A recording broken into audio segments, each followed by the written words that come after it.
비선 실세 개입 의혹에 대해서 조사 요청을 한 바 있습니다. 알고 계시죠? 모르십니까? 네, 모르고 있습니다. 네. 그런데 이 충남대학교 총장 선거가 있었습니다. 여기에 그와 관련해서 김상률 교문수석은 작년 2015년 10월경에 대학교 총장이 직선제에서 간선제로 변경된 당시의 교문수석이었습니다. 맞지요? 네, 그리고 당시 교육부 대학정책실장은 한석수 씨입니다. 알고 계시죠? 네, 한석수 실장은 과거 충남대학교 사무국장으로도 재직을 했습니다. 알고 계십니까? 그 사실은 모릅니다. 2015년 11월 당시 충남대학교 총장은 정상철 씨입니다.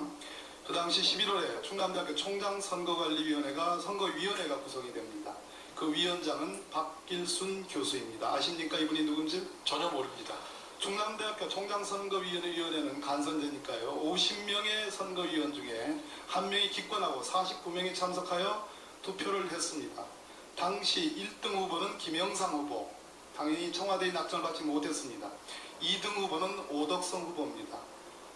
김영삼 후보는 26표, 오덕성 후보는 23표를 얻었습니다. 그런데 이 전체 표수 중에 충남대학교 교수, 직원, 학생 대부분은 교수들이십니다. 내부위원 중에 36명 중에 26표를 김영삼 후보는 득표합니다. 오덕성 총장 되신 분은 10표를 넣습니다. 충남대학교 바깥의 외부위원은 13분 중에 13명 전부가 다 오덕성 후보를 지지합니다. 그 결과 26대 23이 됐습니다. 외부위원 전부가 다 청와대가 낙점한 오덕성 후보로 가서 결국은 1등과 2등이 그래도 김영삼 후보였는데 청와대는 오덕성 후보를 지목합니다. 여기에 한양대학교 인맥의 중개하에 이재만, 최순실의 개입 의혹이 있다는 것이 본 의원에게 전달된 제보 내용입니다. 여기에 등장하는 김상률 교문수석도 한양대학 나오셨죠? 그렇습니다. 제가 아까 말씀드린 교육부 대학정책실장도 한석수 씨도 한양대학교를 나왔습니다. 맞지요? 그렇습니다. 충대 2015년 11월 총장선거위원회의 위원장으로 임명된 박길순 교수도 한양대학교를 나왔습니다. 맞지요? 그 사실은 제가 모르고 있었습니다. 맞습니다. 이재만 씨도 한양대학교를 나왔습니다. 어쩌면 이렇게 우연의 일치가 맞습니까? 이것이 의혹의 핵심입니다. 제가 충남대학교에 지금 보고 계신 관계자분들에게 말씀드립니다.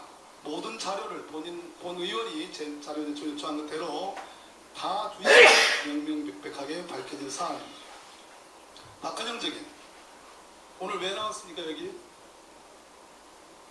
무슨 얘기하러 나왔어요? 정동춘 증인, 네. 지난 일요일 날 새누리당 국조위원과 접촉한 적 있죠? 네. 네. 박근영 증인, 정동춘 증인이나 아니면 새누리당 모 위원님과 여기에 증인으로 나오는데 접촉한 적 있습니까? 오기 전에 있습니까? 없습니까? 없습니다. 증인은 태블릿 PC가 최순실 것이라고 인정했습니다. 맞죠? 네, 제 생각에 그렇습니다. 맞죠? 책상은 고영태의 것이라고 했습니다. 맞죠? 네, 증인이 책상 주인은 아니지요. 맞습니다. 증인이 책상 서랍 안에 있던 PC, 태블릿 PC의 주인도 아니지요. 그렇습니다. 그렇습니다. 고영태가 건물 관리인에게 얘기한 것도 고영태 본인이 건물 관리인에게 얘기한 것도 아니지요. 그거 저희가 얘기한 겁니다. 증인이 얘기한 거지 고영태가 직접 얘기한 건 아니지요. 네네. 자, 여기에 태블릿 PC의 증거 능력을 문제 삼으려고 오늘 나오신 것 같은데 결정적으로 실수한 게 있습니다. 태블릿 PC 소유는 최순실 것이라는 증언을 그런 증언을 드리려고 나오지 않았습니다. 네. 맹세할 수 있습니다. 전혀 관계 없습니다. 관계 없습니다. 관계 없습니다. 예, 박봉기 의원 수고하셨습니다. 다음은 국민의당 김경진 의원 질문해 주십시오. 예, 저 국민의당 김경진 의원입니다. 저 박헌영 증인. 네. 지금 태블릿 PC 말입니다. 네. 기종이 그러니까 삼성 갤럭시 탭이죠. 그 뭐 정확한 모델명이나 이런 것까지는 저는 잘 모르겠고요. 그냥 고영태 씨가 들고 다녔던 거를 몇 번 들고 다니는 걸 몇 번 봤기 때문에 네. 뭐 그 충전기 사오러 갔을 때 얼핏 봤을 때는 삼성 것이었고요. 그게 전화 통화도 할 수 있는 기종이죠. 그거는 잘 모르겠습니다. 문자 메시지 받을 수 있는 거죠. 제가 알기로는 탭 그런 류의 어떤 그 기기들이 다 그런 거는 가능한 걸로 알고 있습니다. 문자 그러니까 전화 네, 문자 통신이 가능한 걸로 알고 있습니다. 그 아까 지금 안종범 수석 한 번 보셨다고 그랬는데 네. 올해 2월 26일 날 부영 관계자들 만날 때 증인 같이 있지 않았습니까? 아, 그 미팅에 제가 갔는데 네. 저희 전 사무총장님이신 그 정현식 사무총장님 모시고 같이 갔는데요. 네. 그 호텔에 도착을 해서 저보고는 로비에 있으라고 그랬습니다. 저보고 이제 그 사무총장님께서 로비에 너는 대기를 하고 있어라. 그래서 본인께서 전화를 주시겠다 그랬고요. 네. 이제 한 시간이 어느 정도 흐른 뒤에 저한테 이제 전화를 주셔서 들어와라 그러셔서 이제 그 비즈니스를 그 자리에 안종범 수석 있긴 있었죠. 그거는 제가 모르겠습니다. 그거는 정현식 사무총장님이 알고 계신데 정현 씨가 안종범이 만났는지는 모르겠지만 증인이 조우한 적은 없다. 그렇습니다. 다만 이제 그 회의가 끝나고 나서 돌아오는 길에 저보고 이제 회의록을 작성하라고 하셔서 그 내용을 얘기했습니다. 네. 제가 교육부 감사관님 조금만 좀 일어서 주시겠습니까? 네. 저 김청현 감사관님이시죠? 전에 검찰에 근무하셨죠? 네. 어쨌든 제 검찰 선배신데 조금 서서 답변해 주시면 좋겠습니다. 예, 예.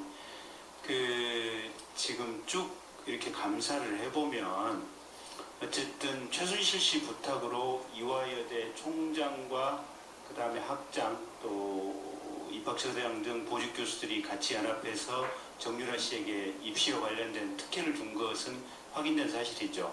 감사 과정에서 그 부분까지는 확인을 못했습니다. 그래서 그 부분에 대해서 검찰의 수사 의뢰 검찰의 수사를 예, 자료를 다 보냈습니다. 입시 과정에서 어쨌든 입시 요강하고 다르게 금메달을 가지고 들어가고 또 승마 복장을 하고 들어가고 이런 특혜를 준 정황들은 여러 가지로 나타나고 있는 거죠. 예, 그거는 뭐 무슨 교수님들의 진술도 있고 우리가 받은 자료들도 있고 네. 그런 점들을 종합하면은 네. 그런 정황들 분명히 인정이 그 다음에 학사 유지 그러니까 학생으로서 신분 유지하는 과정에서 뭐 여러 가지 또 내부 규정이 이제 학교 학칙이 이렇게 내부 규정이 변화되는 등 특혜가 있었던 건 또 확인된 내용이죠. 거기도 학칙 개정하려면 여러 단계를 거쳐야 되는데 네. 그 부분이 지금 누락되어 있는 부분이 있어서 네. 절차적인 이 하자가 크다 그런 판단을 했습니다. 그것도 어쨌든 총장이나 학장이라든지 상당히 학교 내부에서 조직적으로 지금 그렇게 된 거 몇 아니겠습니까? 사람이 연루됐다 그런 말씀을 드릴 수 있습니다. 보직 간부들이 연루가 된 거 아니겠습니까? 아닙니까? 네, 그렇습니다. 보직 관리들이 이제 저희가 궁금한 부분은 이런 부분입니다.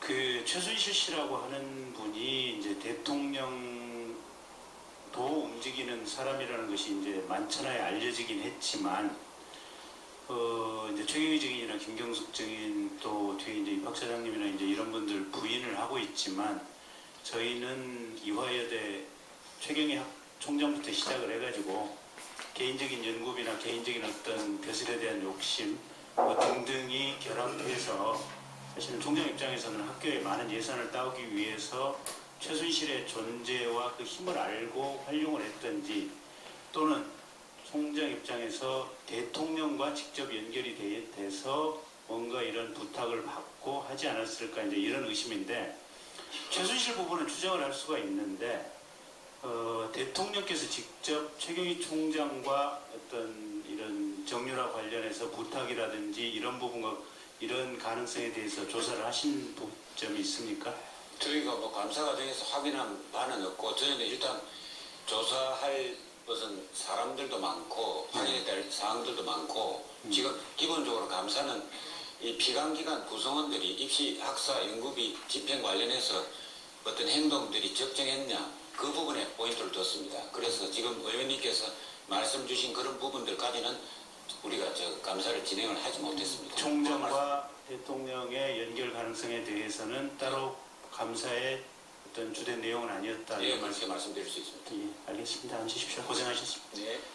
그 김종덕 장관님, 이제 그 문학의 블랙리스트 얘기가 자꾸 나오는데 네. 지금 문화부 예술정책과라는 부서가 있죠. 네, 있습니다. 이 예술정책과의 사무관이 이 블랙리스트를 직접 관리했다고 하는데 어떠십니까?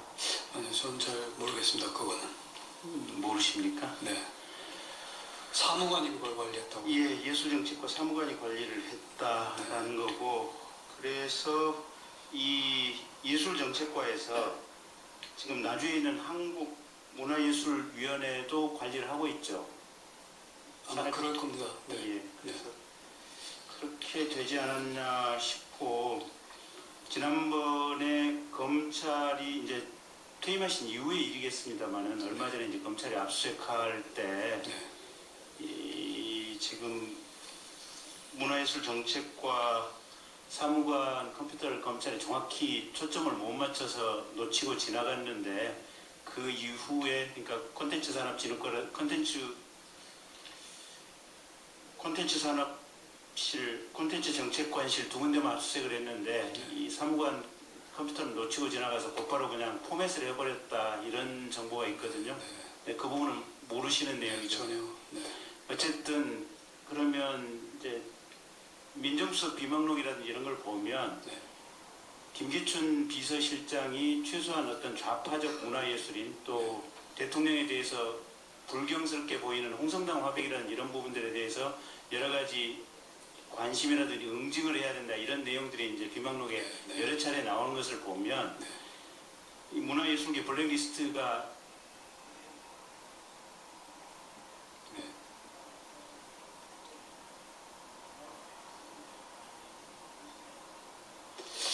그런 거보다는 저한테 직접적으로 그 뭐 청와대에서 이런 걸 관리해라라고 지시하신 적도 없고요.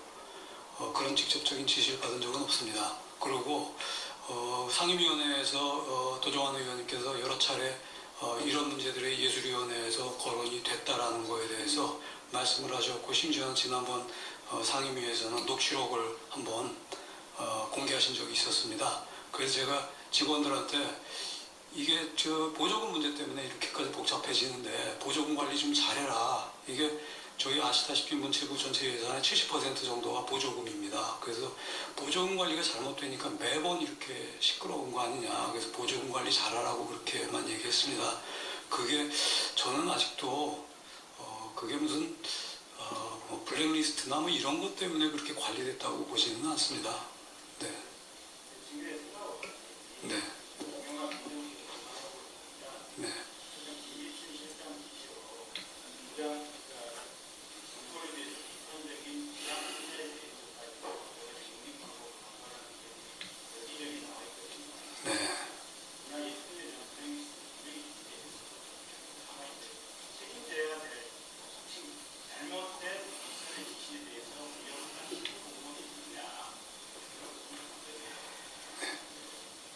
더 말씀? 네, 그만하실래요? 수고하셨습니다, 김경진 의원님. 예, 다음 질의는 새누리당의 장재원 의원님이십니다.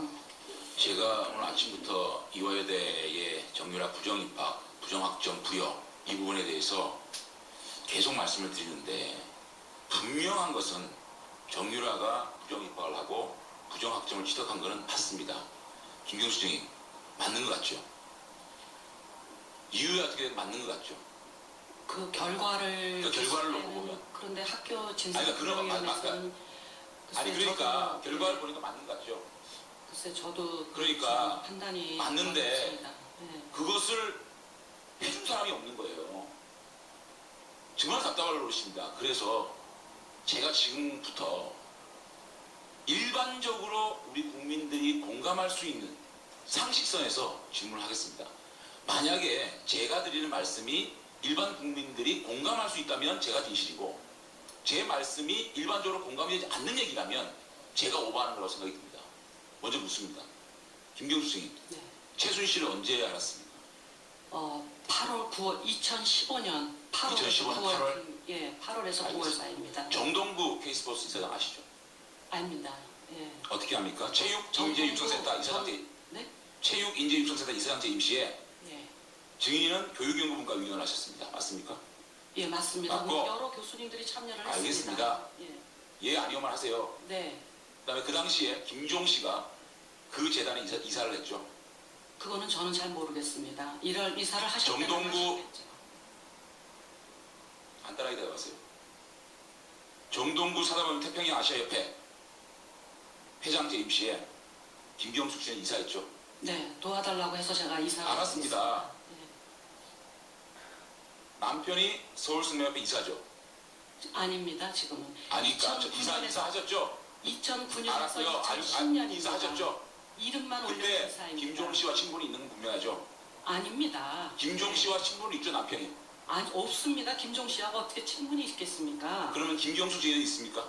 김종 씨는 워낙 그 교수로 알겠습니다. 있으면서도 저희가 많은 교수들이 그렇다면 객관적으로 볼 때 제가 볼 때는 최순실의 구역자 김종, 정동구와 김경수 증인은 잘 아는 사이입니다. 맞습니까? 아는 사이입니다. 알겠습니다. 자, 그렇다면 지금부터 김경숙 증인이 입시 전형 개정을 통해서 학칙 개정을 통해서 학과 통폐합을 통해서 체계적으로 정유라를 특혜와 편법을 준 사항을 소개하겠습니다. 2015년 수시 전형에서 지원 대상이 11개 종목을 23개 종목으로 확대를 하죠. 의원님, 죄송하지만 그거는 2013년에 2015년에 예, 들어보세요. 들어보세요. 쓴 겁니다. 2015년도에 네. 23개로 종목을 확대하죠. 저기 감사관님. 2015년도에 체육특기자 지원 종목이 11종목에서 23개 종목으로 확대되는 거 맞습니까? 이게 국정감사에서 드러난 얘기입니다. 맞습니다. 자, 그 다음에 2013년, 네. 학칙 개정을 합니다. 국제 경기나 훈련에 참여하는 선수 출석은 대체할 수 있도록 한다.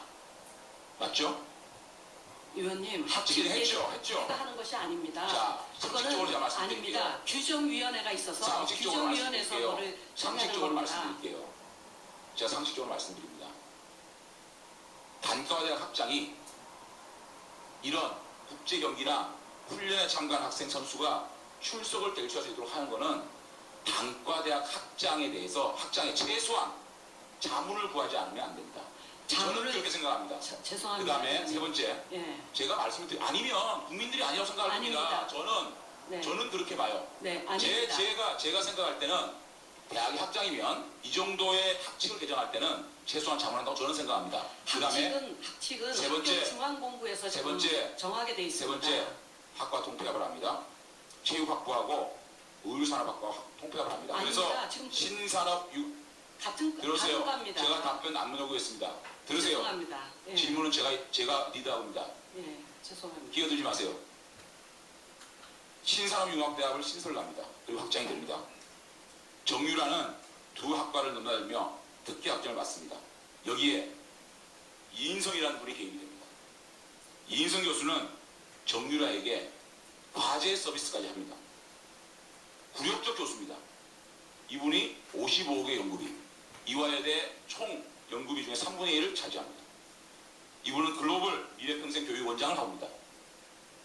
자, 이런 상황을 놓고 봤을 때 저는 증인이 최소한 정유라가 특혜를 받고 있다는 것을 알지 못했다고 상식적으로 판단하지 않습니다. 그 다음에 증인은 함정혜 교수에게 학사 경고를 맞은 학생에게 함정혜 교수가 전화를 해서 이 부분을 얘기를 합니다. 그런데 최순실이 학교를 방문해서 김경숙 증인이 함정혜 교수에게 최순실이 내려간다. 잘 대하라. 정윤의 부인이다. 라는 얘기를 합니다. 그런데 최순실은 내려가서 함 교수에게 막말을 하고 결국은 이 함정혜 교수는 정유라의 지도교수에서 교체됩니다.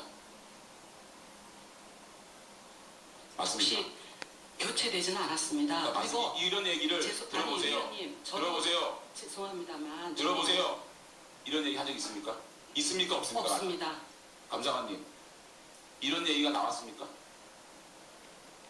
이게 조사가 됐습니까? 네, 함정의 교수 상대로 확인한 예. 내용입니다. 그게 김정숙 증인이 함정의 교수에게 이런 말 했다는 거죠. 김경수 각장이 어떤 톤으로 했는지 그런 부분까지는 좀 내밀하게 그러니까 확인을 결국은 합니다. 최순실이 내려간다. 잘 대해라. 정윤의 부인이다라는 얘기를 한 거는 확인했었습니까? 그건 맞습니다. 김경수 증인. 위원님 죄송합니다. 제가 그거를 사실 확인을 하기 위해서 본인한테 전화를 했었습니다. TV조선에 10월 18일인가에 인터뷰한 내용이 있습니다. 자, 그래서 제가- 감사관이 얘기를 했습니다. 더 답변 듣지 않겠습니다. 아니, 감사관 그렇지만 들어보세요. 한 분의 얘기 아니겠습니까? 저 위원장님. 죄송합니다. 위원장님, 제가 답변을 요구하지 않은 걸 답변하고 있습니다. 잠깐만, 저 시간 끄세요. 네, 또 제가 위원장 할 때군요. 죄송합니다. 네. 저는 객관적으로 감사관의 감사 내용을 듣고 있는 겁니다. 김경숙 증인, 잠깐만요, 장 의원님. 예, 지금 불만이 무엇이죠?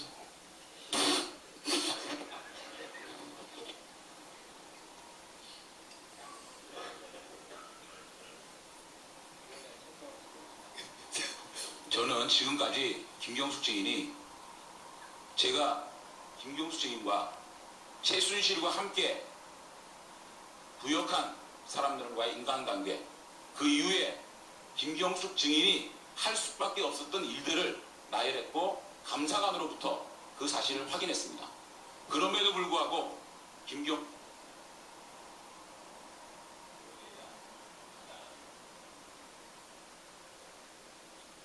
네. 우리 장재현 의원님의 지적이 옳기 때문에 시계가 1초 남겨놓고 한 20여 초 정도 안 갔습니다. 네. 수고하셨습니다. 장재현 의원님. 네. 죄송합니다. 웃어가지고. 네. 다음은 이제 마지막 질의 순서입니다. 더불어민주당의 김한정 의원님 네, 질의 차례입니다. 예, 경기도 남양주 월구 국회의원 김한정입니다. 우리 김혜숙 교수님,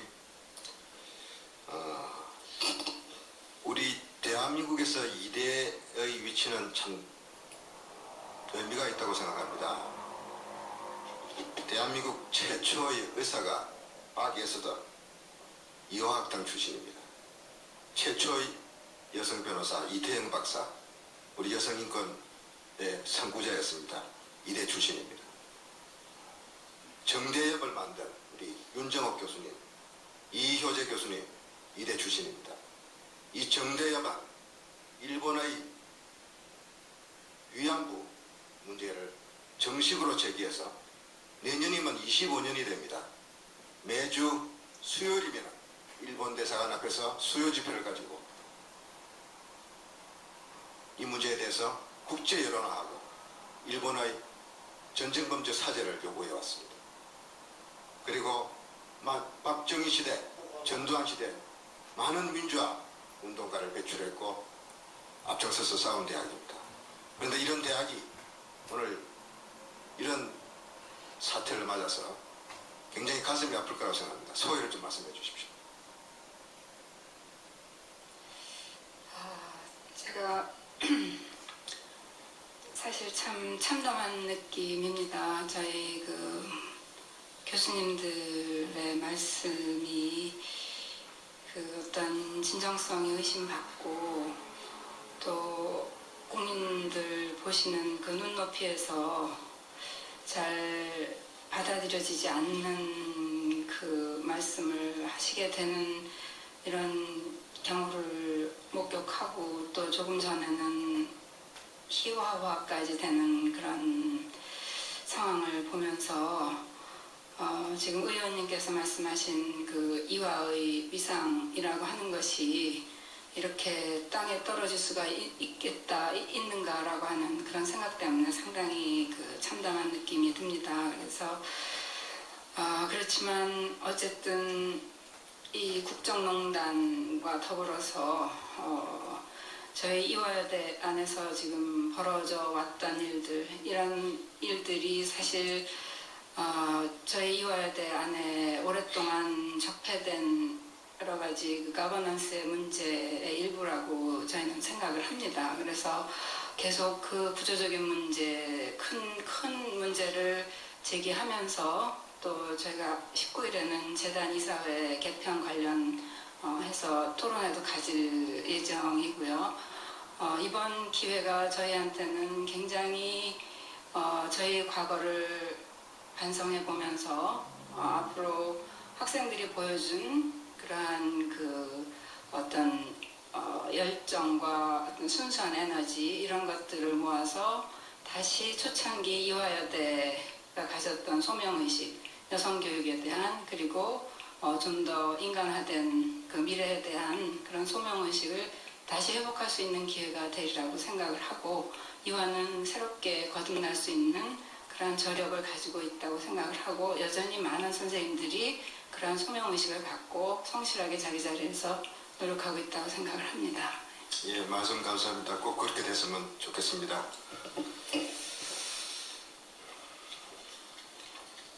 우리 한상규 증인 나와 계시죠? 네. 우리 한상규 증인도 어떻게 보면 지금 이 비선실세에 의한 권력농단, 국정농단의 피해자신데 오늘 증인으로 장시간 고생을 하고 계십니다. 제가 몇 가지 질문하겠습니다. 한상규 증인은 모스코스라는 회사를 알죠? 네. 모스코스의 주인은 누굽니까? 누구라고 생각합니까? 나중에 알고 보니까 최순실 씨라고 들었습니다. 포레카는 어떤 회사입니까?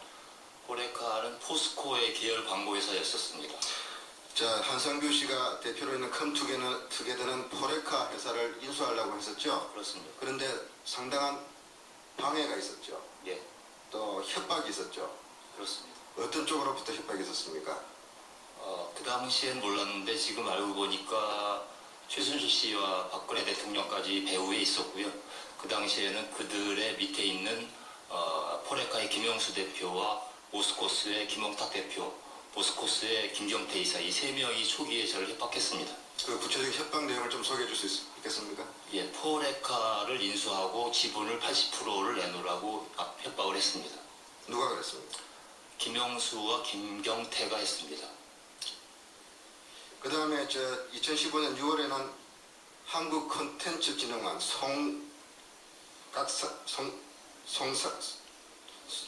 송성각 원장을 만난 적이 있죠? 그렇습니다. 송성각 원장으로부터 또 위협을 받았죠?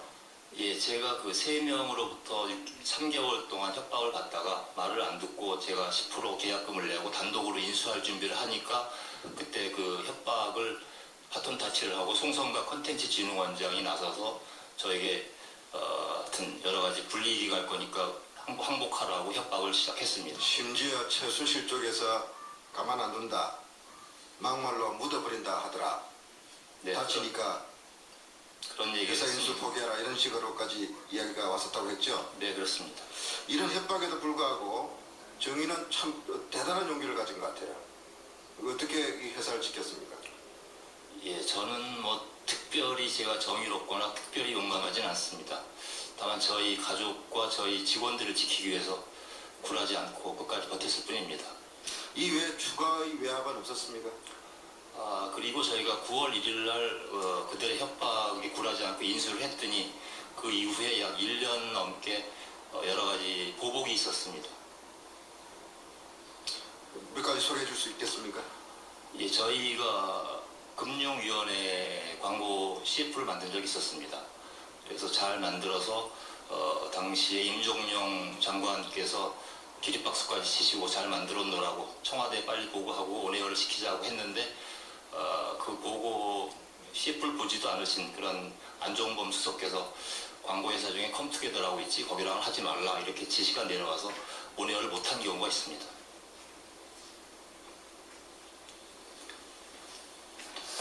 네. 이렇게 해서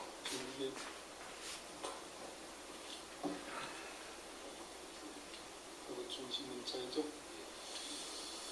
네, 다음은 보충신문이 이제 끝났습니다. 재보충신문을 하도록 하겠는데요. 제가 있으니까 다 하는 방향으로.